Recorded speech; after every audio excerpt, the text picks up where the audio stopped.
جبریل امین پھر عرض کرتے ہیں یا رسول اللہ صلی اللہ علیہ وسلم، اللہ تبارک و تعالیٰ نے آپ کا ایک نام ظاہر بھی رکھا ہے کہ اللہ تبارک و تعالیٰ نے آپ کے دین کو تمام دینوں پر غلبہ عطا فرما دیا، اور آپ کی شریعت تمام زمین و آسمان والوں پر اللہ تبارک و تعالیٰ نے ظاہر فرما دی، اور تمام مخلوقات کو حکم دیا کہ وہ آپ کی بارگاہ میں درود پاک پڑھے۔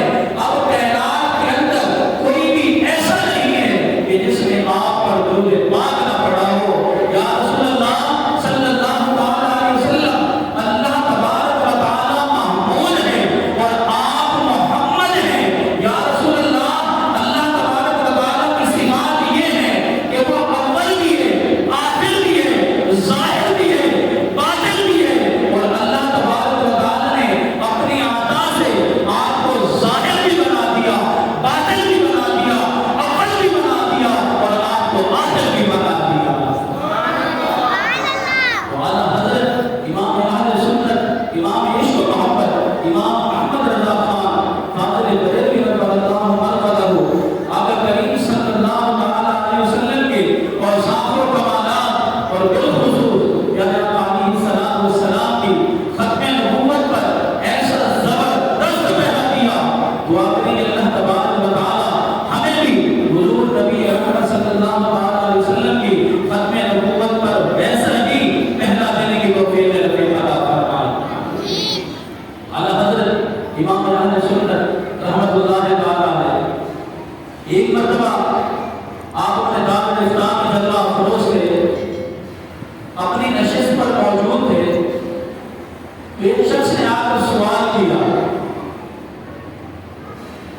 اور کہنے لگا کہ حضور یہ بتائیے کہ کیا دوسرا محمد پیدا ہو سکتا ہے یا نہیں؟ یہ اس نے آ کر سوال کیا۔ اب ایک سوال تو یہ ہو سکتا ہے کہ کیا حضور علیہ السلام کے بعد کوئی دوسرا نبی آ سکتا ہے یا نہیں؟